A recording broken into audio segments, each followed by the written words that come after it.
Abra sua Bíblia em Daniel e vamos no primeiro capítulo, no primeiro verso. Daniel 1, ou melhor, no verso 8. Primeiro capítulo, no verso 8. Daniel 1, verso 8. Antes, situar você a respeito do momento em que vivia o jovem Daniel. Daniel era um príncipe em Judá, e ele foi levado cativo pelo poder, pelo império babilônico. Levado de Jerusalém para a Babilônia. E lá em Babilônia, ele passou por um processo seletivo, porque o rei queria ter junto a ele os jovens mais sábios, para instruí-los em toda a cultura, em todo o conhecimento, e que através desses jovens ele ampliasse o seu governo, a sua administração. E Daniel foi um desses jovens. E lá em Babilônia, como escravo, ele começou a ser testado. A sua fidelidade foi testada. E um dos primeiros testes que foi feito a ele, é que esses jovens deveriam ser alimentados com as finas iguarias do rei. E também com o vinho que ele bebia. Ou seja, para esses jovens príncipes, eles deveriam comer da comida do rei e beber do vinho do rei. E diante dessa prova, porque Daniel havia sido educado na religião hebraica, havia conhecido o Deus de Abraão, Isaque e Jacó, Daniel não titubeou. E no verso 8 do primeiro capítulo, nós temos a resolução de Daniel. Resolveu Daniel firmemente não contaminar-se com as finas iguarias do rei, nem com o vinho que ele bebia. Então pediu ao chefe dos eunucos que lhe permitisse não contaminar-se. O primeiro teste que lhe sobreveio envolvia a questão do apetite. Interessante, né? Quando você abre a sua Bíblia em Gênesis capítulo 3, e o diabo se aproxima para seduzir Eva, ele também seduz Eva no pecado do apetite. Um belo fruto, de bela aparência e parecia agradável ao paladar. Se você vai para o início do Novo Testamento, e lá no Evangelho de Mateus, você encontra Cristo sendo tentado no deserto. E qual é a primeira tentação que Cristo enfrenta? A tentação do apetite. O diabo disse para ele: se tu és Deus, transforme estas pedras em pães e coma. O diabo sabe que ele tem alcançado grandes vitórias através da tentação do apetite. E não foi diferente com esses jovens hebreus cativos em Babilônia. Só que Daniel, que era fiel ao seu Deus, ele tomou no coração uma decisão de servir fielmente e de ouvir os conselhos da palavra. E ele não se contaminou. Qual foi o resultado? Porque ele permaneceu fiel, Deus recompensou Daniel e deu a ele uma posição de presidente, naquela mesma região onde outrora ele fora um escravo. Você sabe que eu e você também somos tentados hoje na mesma tentação? E eu arrisco em dizer que quando hoje a gente pega um carrinho de compra e entra dentro de um supermercado, e você passeia ali pelas gôndolas em busca do seu alimento, eu arrisco em dizer que ali 90% do que estão nas prateleiras não servem como alimento. Não servem como alimento. E você sabe por quê que essa é uma estratégia diabólica? Porque o diabo sabe que se ele acabar com a tua saúde, e tudo que nós comemos vira sangue, e isso é qualidade de vida ou não, se ele acaba com a tua saúde, se ele enfraquece o teu cérebro, a tua mente, ele consegue afetar a única forma com que nós temos de nos relacionar com Deus. A gente ouve a voz de Deus, é na consciência. É por isso que nos ambientes nossos de estudo da Bíblia, a gente tem sempre um ambiente agradável, silencioso, para que a informação possa chegar da forma correta. E outro dia eu vi uma frase que eu achei muito interessante. Alguém disse assim: O diabo fala no barulho, Deus fala no silêncio. O diabo fala no barulho. Você já percebeu que às vezes a gente se encontra em certos ambientes onde as pessoas estão ouvindo algum tipo de música tão estridente, tão alto, que mal elas conseguem conversar? Até a gente, quando transita por aí, tem que passar em alguns ambientes, não é assim? O diabo fala no barulho, e é no barulho de muitas coisas que ele transmite a sua ideia, a sua filosofia, e as pessoas assumem um comportamento de acordo com essas diretrizes. Por outro lado, Deus fala no silêncio, e a nossa mente é o único canal que Deus tem para se comunicar conosco. É por isso que o diabo quer tanto que você seja uma pessoa doente, e vai fazer de tudo para que você coma tudo aquilo que não presta para você.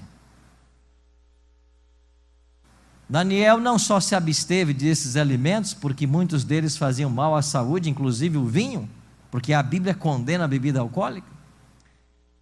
Mas Daniel se absteve também porque esses alimentos eram sacrificados aos ídolos babilônicos.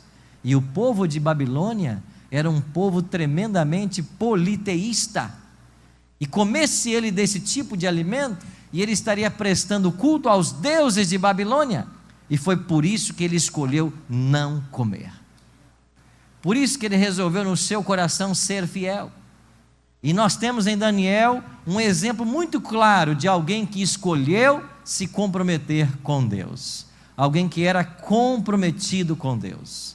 E eu e você temos que copiar esse modelo. Temos que dizer não àquilo que não faz bem à saúde. Temos que incentivar as pessoas a se alimentarem bem. Esse é um ponto principal.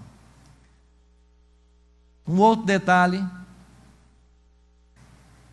Quando chegamos no capítulo 6 de Daniel, não é a Babilônia mais quem governa. No capítulo 5, você tem a queda de Babilônia. No capítulo 6, o Império Medo-Persa toma controle. E o rei Dario está aí sentado no trono. Só que Daniel tornou-se um presidente nesse império, e os outros presidentes ficaram com inveja de Daniel, e as provas continuaram. E esses outros presidentes convenceram o rei a baixar um decreto. E olha no capítulo 6, versículo 7, qual foi o decreto? O texto diz: todos os presidentes do reino, os prefeitos e sátrapas, conselheiros e governadores, concordaram em que o rei estabeleça um decreto e faça firme o interdito que todo homem que, por espaço de 30 dias, fizer petição a qualquer Deus ou a qualquer homem, e não a ti, ó rei, seja lançado aonde? Na cova dos leões. Interessante que o texto começa dizendo: todos os presidentes. Como todos? Daniel nem sabia da história, ele era também um presidente. Eles não envolveram a ele. E por que não envolveram? Porque eles tinham inveja de Daniel, tinham ódio de Daniel, e eles haviam até aberto uma CPI para investigar a vida de Daniel. E depois que a CPI fez todas as investigações necessárias, depois que a Lava Jato esgotou suas possibilidades, chegou o relatório: não tem nada nesse homem, nós não encontramos nada que possa condená-lo. Então eles tiveram uma ideia: então vamos atacar a sua religião, vamos levar o rei a baixar um decreto onde ninguém possa adorar outro Deus senão a ti, ó rei. E eles colocaram o rei Dario na posição de um Deus. Isso agradou muito Dario, né? E ele logo assinou o decreto. Mas assim que ele assinou, e Daniel ficou sabendo, é claro que Daniel entendeu que tratava-se de uma grande ameaça à sua religião, mas mesmo assim Daniel não mudou os seus hábitos. E a Bíblia declara que 3 vezes por dia Daniel se punha em oração, com o rosto voltado para a cidade de Jerusalém. E então os presidentes testemunharam, porque ele não mudou o seu estilo de vida, ele não deixou de adorar a Deus por causa desse decreto, e eles correram para o rei Dario e disseram: olha, o presidente Daniel não faz caso do teu decreto, ele não está seguindo a tua orientação, e nós temos então que cumprir a lei dos medos e dos persas, que não muda. ele tem que ser lançado na cova dos leões. Só que o rei Dario conhecia Daniel, ele havia se apegado a Daniel, e ele trabalhou aquele dia inteiro para tentar salvar Daniel, mas quando deu o final do dia, ele percebeu que nada ele podia fazer, e então ele fez cumprir seu decreto. E você desde pequenininho conhece a história. O que aconteceu? Daniel foi para onde? Na cova dos leões. E aí na cova dos leões aconteceu um milagre. Deus protegeu a vida do seu servo fiel. De madrugada ainda o rei Dario veio até a cova e fez uma pergunta. A gente consegue perceber o tom da voz de Dario na leitura do texto bíblico, quando Dario diz assim: Daniel, porventura o Deus a quem você serve teve misericórdia de você e poupou sua vida dos leões? Será que isso aconteceu? E lá de dentro da cova, Daniel diz assim: ó rei, vive para sempre. E quando o rei Dario ouviu a voz de Daniel, imagino que o seu coração tenha se alegrado sobremaneira. E aí, então Daniel disse assim: olha rei, Deus poupou minha vida, ele enviou um anjo, e o anjo tapou a boca dos leões. Sabe por quê? Porque eu não fiz nenhum mal contra o Senhor, e nem contra ele. Eu não pequei contra o meu Deus, e também não pequei contra você. Eu não fiz nenhum mal contra você. E a história continua dizendo que o rei com alegria tirou Daniel de dentro da cova e trouxe aqueles idealizadores do decreto e os lançou na cova. E sabe o que diz a Escritura Sagrada aqui? Que eles não haviam chegado no fundo da cova e os leões já haviam alcançado a eles, e eles foram engolidos pelos leões. Sabe por quê? Porque esse é o resultado de se brincar com Deus verdadeiro. E Daniel foi mais uma vez governar com mais autoridade ainda, porque fora fiel ao seu Deus e não aceitou um decreto que pudesse separá-lo do Deus verdadeiro. Você conhece uma história de alguém mais comprometido na Bíblia? Alguém que tinha esse compromisso com Deus? E eu sou apaixonado pelo livro de Daniel, por todas as histórias que aí são contadas. E Ellen G. White, no livro Parábola de Jesus, na página 192, escreveu assim: somente pela fidelidade nas coisas pequenas é que a alma pode ser qualificada para agir com fidelidade sob responsabilidades maiores. Em meio de uma nação de idólatras, Daniel deveria representar o caráter de Deus. E como se tornou ele apto para uma posição de tanta confiança e honra? Foi a fidelidade nas minúcias que lhe deu integridade a vida toda. Honrava a Deus nos menores deveres e o Senhor com ele cooperava. Jesus não disse isso no Novo Testamento? Aquele que é fiel no pouco, também será fiel no muito. Essa é uma lógica dos céus. E se eu e você queremos ser pessoas comprometidas com Deus, isso começa nos mínimos deveres do dia a dia. Isso começa nas pequenas coisas. E nós temos que nos habituar a esta fidelidade, porque se nós aprendermos a ser fiéis, comprometidos nas mínimas coisas, nós seremos capacitados a ser nas grandes. E por que Daniel esteve disposto, mesmo arriscando a vida, a permanecer fiel ao seu Deus? Porque isso não foi decidido na hora que o decreto foi promulgado. Isso foi decidido muito antes, através de uma vida de dedicação ao Senhor. Eu e você temos esses desafios, de buscarmos também ser fiéis ao Senhor, nas pequenas e nas grandes coisas. Nós vamos ser colocados sob circunstâncias onde a fé sempre é provada, e cada vez que você se mostra fiel nas pequenas coisas, Deus permite que outras maiores chegam. Para quê? Para nos fortalecer, para fortalecer a nossa fé e nos preparando a cada instante para a vida eterna. Daniel é um exemplo para todos nós. E quando termina o seu livro, no último verso, está escrito: tu, porém, segue o teu caminho. Quem é que está falando aqui? O próprio Deus. Através de quem? Do anjo mais poderoso do céu, Gabriel. E Deus está dizendo para Daniel, através do seu anjo: tu, porém, segue o teu caminho até o fim. E o anjo disse assim: pois descansarás. Sabe o que significa descansar nesse texto? Você vai morrer. Você vai morrer. Mas não termina aí a história. Porque no final, ou no fim dos dias, te levantarás para receber a tua herança. E você sabe, quando terminou o cativeiro babilônico, que durou 70 anos, quando Ciro assinou o decreto para que os judeus voltassem, algumas famílias voltaram, mas Daniel não está entre elas. Daniel não voltou para Jerusalém. E sabe por quê? Porque Daniel não queria voltar para a cidade de Jerusalém. Daniel já queria ir para a Nova Jerusalém. Ele não almejava voltar para uma cidade que estava em ruínas. Ele já sonhava com a cidade de ouro e cristal. E o anjo assegurou para ele: você vai morrer, mas você vai levantar. E você vai receber a sua herança. Sabe que eu e você também temos uma herança? A palavra de Deus tem um texto muito bonito, onde ela diz para mim e para você, de que nós temos também uma herança. Lá em Apocalipse,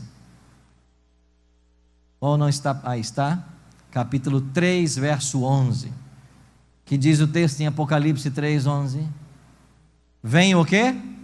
Sem demora. Cristo está prometendo: venho sem demora.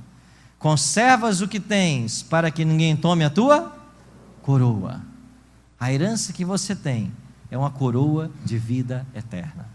Então, vale a pena ser fiel, vale a pena ser comprometido com Deus. Como Daniel, não deixe que as tentações modernas te separem do Deus verdadeiro. Seja fiel, porque no final você vai ter a tua recompensa. Se você estiver sendo tentado hoje, lembre-se das promessas divinas e guarda a tua coroa, para que ninguém a roube. Se você está sendo tentado, como Daniel, a comer de coisas que o cristão não deve comer, à luz da Bíblia, seja fiel. Se você está sendo tentado a beber coisas que a Bíblia condena, se no grupinho de jovens te ridicularizam, seja fiel, a tua recompensa é grande.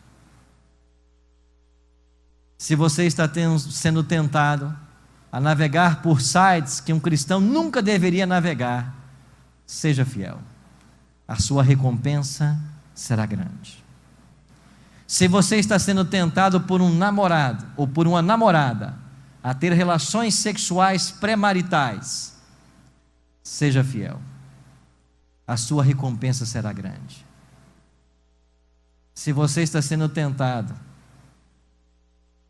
se você está sendo tentada por uma outra pessoa que não é teu esposo ou tua esposa a ter relações sexuais, seja fiel, é grande a tua recompensa. Se você está sendo tentado a reter aquilo que não é seu, como dízimos e ofertas, e às vezes nos envolvemos em circunstâncias onde achamos que não é possível, seja fiel, é grande a sua recompensa. Não importa o tamanho da tentação, seja fiel, porque a sua recompensa é grande. E lembre-se, eu e você temos uma coroa nos aguardando, uma coroa de vida eterna. Os desbravadores nos campuris costumam ter uma prova que eles chamam de diretor de ferro. Alguém aqui é desbravador no auditório? Já foi? Nós temos vários, né? Você que está em casa nos assistindo, na igreja, tem desbravador aí? Com certeza tem. Eu estava num campuri, alguns anos atrás, e eu coordenava essa prova de diretor de ferro. E num paredão estavam perfilados todos os diretores de clube do estado do Espírito Santo. E eu estava dirigindo a prova com um amigo que marcava o tempo para mim. Um por um, os diretores foram fazendo a prova. Em que consistia a prova nesse Campuri? Um apito era dado e a pessoa tinha que sair da linha de largada e ele andava primeiro por uma escada que fora colocada no chão. Ele tinha que pisar degrau por degrau na escada, depois ele subia, andava por uma falsada baiana, 2 cordas suspensas no ar, depois ele pegava uma corda e ele subia uma altura, mais ou menos da altura desse auditório, passava por cima de um galho de uma árvore, descia pelo outro lado, rastejava debaixo de um arame, e para ajudar os diretores colocaram um pouco de resto de comida ali. Eu acho que é para deslizar mais fácil, né? Talvez seja isso. E lá no final ele pulava dentro de um pneu. E quando ele passava dentro do pneu, o seu tempo era marcado. Quem fizesse a prova em menos tempo, seria o melhor diretor de clubes do estado. Um por um foram vindo. E eles foram fazendo a prova, até que eu chamei o próximo concorrente, Erci Cordeiro de Oliveira. Quem é esse garoto? É meu irmão. E ele foi fazer a prova. Eu me aproximei dele, eu disse: nem assim eu chamo. O melhor tempo até agora está acima dos 2 minutos e meio. Mas você é o melhor diretor de clube que esse estado tem. Então você não me faça com mais de 2. E ele foi para o início da prova. O meu colega estava ali com um cronômetro, e eu disse: marca o tempo. E eu apitei, e meu irmão começou. E eu queria que ele ganhasse o prêmio. Por quê? Porque é meu irmão? Claro, também, mas não só por isso. Ele fora recentemente pai de gêmeos, e eu peguei um dinheiro e dei para ele e disse: olha, você está com a ideia de levar os recém-nascidos para o Campuri? Então toma esse dinheiro e compra uma barraca, para você receber bem tua família lá. Ele disse: está bem. O que ele fez? Ele pagou a inscrição de quem não tinha dinheiro para ir no Campuri, e não comprou a barraca, pagou para os garotos. Chegamos no Campuri, eu estava com 2 clubes do meu distrito, e as cozinheiras do clube dele não foram. E eu disse: venha fazer as refeições com o meu. Ele disse: não, nós somos bravadores. E eu ia lá meio-dia, estava ele cozinhando, e ensinando os garotos a cozinhar, a ser gente na vida, a ser independente. Às vezes, debaixo de um escaldante sol que fez aquele Campuri, ele estava ensinando ordem unida e também evoluções para os garotos. Você sabe que meu irmão até se matriculou numa universidade federal só para aperfeiçoar a física, para cuidar desses garotos?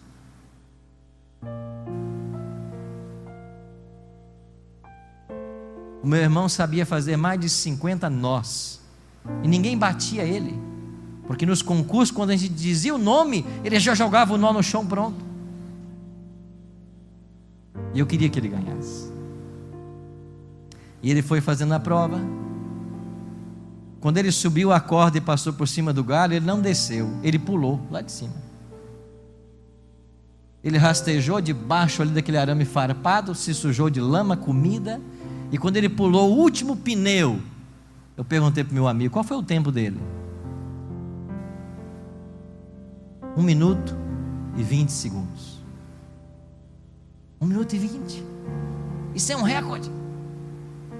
E eu estava com o meu uniforme de gala, mas eu fui até ele, dei um abraço, me sujei todo de lama e de comida, e disse: parabéns, que você é o melhor diretor que esse estado tem.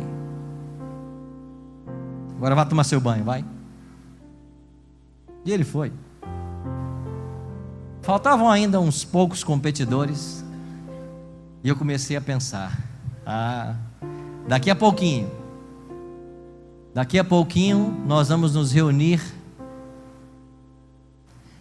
E milhares de desbravadores vão estar ali, reunidos. E lá no auditório, eu vou poder chamar meu irmão e apresentar o melhor diretor de clube que esse estado tem. E eu quero ter o privilégio de botar no peito dele uma medalha. Enquanto eu sonhava, o meu colega do tempo se aproximou e disse: pastor Arilton, o senhor está vendo aquele rapaz lá que vai ser o próximo competidor? E eu olhei, era um garoto magrinho, ele estava cheio de carvão no rosto, parecia um ninja. Eu disse: eu não conheço ele. Ele disse assim: pastor, esse rapaz que vai competir agora aí é quem prepara essa prova para a associação. Ele é o especialista. Ele ganha todo ano. Ele nunca perdeu essa prova. Ele que monta a prova. Eu disse: sai de perto, faz o seu trabalho, marca o tempo, é o seu negócio, não é? E eu apitei, e esse garoto começou a fazer também um circuito. Andou pela escada, pela falsa da Baiana, subiu o galho, pulou lá de cima também, rastejou por entre os arames, e quando ele pulou o último obstáculo, que era um pneu, eu perguntei para o rapaz do tempo assim: qual foi o tempo dele? Ele disse assim: 1 minuto e 16 segundos. 16? Ele foi mais rápido que o meu irmão, 4 segundos. Eu olhei para o final da linha, ele todo sujo de lama e miserável. Roubou o troféu do meu irmão. É claro que não tenho nada contra esse rapaz. Aí dei o meio-dia, domingo, vamos encerrar o Campuri. Lá estavam os bravadores todos perfilados, e o diretor jovem disse: pastor Arilton, vem ajudar a entregar os prêmios? Eu disse: não estou afim. E eu não me esqueço, eu me assentei no auditório assim, no palco, me assentei aqui bem nesse cantinho, fiquei observando aquela garotada. E quando começaram a anunciar os clubes, 5 estrelas, anunciaram o clube do meu irmão. E eu olhei para eles, e eles estavam fazendo uma festa. Era o máximo que o clube podia alcançar, um clube 5 estrelas no Campuri. E eles fizeram uma grande festa. E no ápice do encerramento, o diretor jovem anunciou: vamos receber agora o melhor diretor de clube que esse estado tem. E entrou o rapaz. E quando entrou o rapaz, eu olhei para o meu irmão. Ele estava lá no meio do clube. Ele não estava triste. O clube dele havia sido 5 estrelas. Ele estava festejando. Mas eu estava arrasado. Sabe por quê? Porque eu conheço a história desse garoto. Como eu queria dar o prêmio para ele, eu não pude. Sabe por quê? Porque alguém foi melhor que ele. Você não está aqui por acaso. Eu queria dizer para você que alguém quer ser melhor que você. E sabe quem é esse alguém? É o próprio Satanás. Porque se ele for melhor que você, ele vai roubar a sua coroa. A Bíblia diz que ele é um leão. E como um leão ele fica rugindo, procurando presas. Mas se você se comprometer com Deus, como era Daniel, não tem poder do inferno que possa vencer você. Não tem diabo que separa você das mãos de Cristo. Não tem a tentação que você não possa vencer. Sabe por quê? Porque todo o céu está interessado na sua salvação.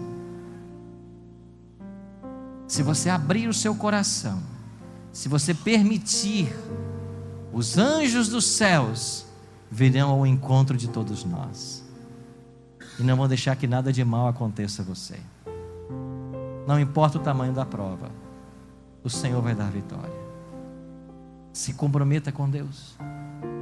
Seja fiel, como foi Daniel.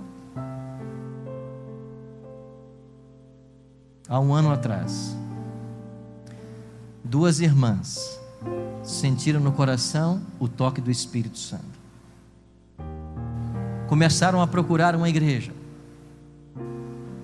Até que um dia, uma adventista, companheira de profissão, ela se chama Eliette, convidou as 2 amigas de profissão para estudar a Bíblia.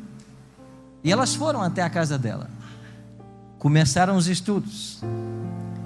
Depois veio o convite para que visitasse uma de nossas igrejas. E elas foram à igreja. E uma delas disse para mim há pouco que essa noite quase não dormiu, porque agora elas virão ao tanque batismal para serem batizadas. Eu queria chamar as irmãs Maria José e Elisângela. Elas virão aqui com o pastor João Borges, que é do Distrito Central de Castanhal. E eu queria convidar aqui também a Eliette. Cadê a Eliette? A Eliette está aí. Desculpa. A Eliette é a irmã. Eliette, por favor. E a instrutora, que é a Lidiane. Tudo bem, Eliette? Seja muito bem-vinda aqui, viu? Que alegria conhecer você. Essa é a instrutora. Então você que é a Lidiane, que Deus te abençoe. Lidiane fez um convite, começaram os estudos da Bíblia, e hoje chegou o momento dessa decisão tão especial. Eu disse para elas há pouco, de que assim que elas forem batizadas, o nome delas será escrito no livro da vida, e que lá ele permaneça até o dia da volta do Senhor. Elas estão se comprometendo com Deus hoje. Elas estão escolhendo ser fiéis a tudo aquilo que a palavra ensina. E elas disseram que quando começaram a estudar a palavra, elas descobriram paz. Paz. Maria José, querida irmã Maria José, aceitastes a Cristo como teu Salvador pessoal e viestes aqui hoje dar o seu testemunho público. Eu sei que essa noite você quase não dormiu, a ansiedade desse momento, mas Deus permitiu que isso chegasse. E para perdão dos teus pecados, para que teu nome seja escrito no livro da vida, o pastor João Borges te batiza. Em nome do Pai, do Filho e do Espírito Santo. Amém. Uma salva de palmas.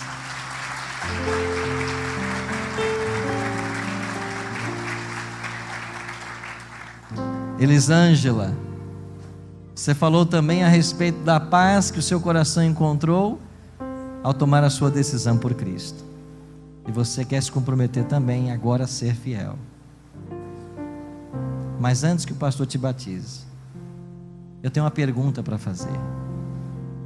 Há alguém aqui nesse auditório que também tem no seu coração o desejo de se comprometer com Deus e que está planejando também em breve tomar a sua decisão, ou melhor, o seu batismo, e quer agora tomar a sua decisão por Cristo e dizer: pastor, eu também quero me preparar para daqui a pouco tomar a minha decisão.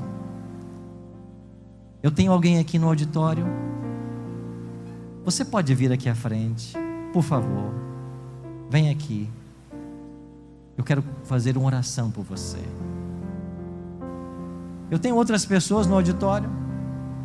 Se você quiser, que está, meu querido, que Deus abençoe a sua decisão também. Está vindo ali. Mais alguém quer vir e quer tomar agora a sua decisão pelo batismo, de se comprometer com Cristo, de ser fiel e de se preparar para a vida eterna? Quero convidar você a vir aqui à frente. Raire vai louvar a Deus agora. Pode vir aqui. Deus seja louvado por você ter vindo. Raire vai louvar a Deus, e enquanto ela estiver louvando a Deus, você aqui pode estar no auditório, se levantar e vir aqui à frente. Eu quero orar por você. Você que está aí nos assistindo, quer tomar a sua decisão agora Fique em pé aí onde você está.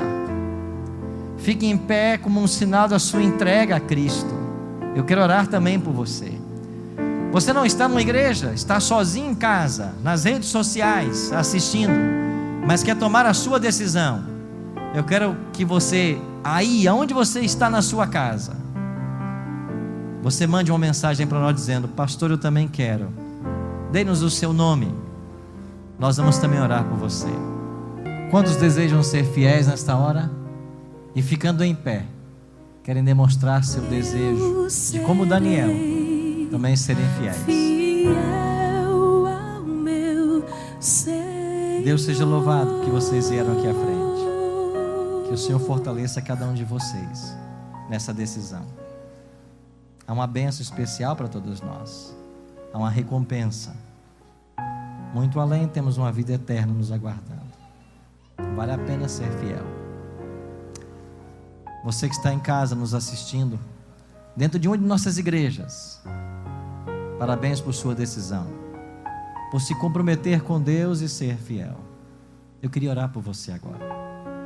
Pai Santo, ajuda-nos a sermos fiéis, como foi Daniel. Tu sabes as provações que enfrentamos, Tu sabes nossas lutas diárias, e quanto precisamos da Tua ajuda e da Tua bênção. Por isso que Teu Espírito Santo seja derramado sobre todos nós, e que a vitória nos seja assegurada, em nome de Cristo. É em nome dele que nós oramos, hoje e sempre. Amém.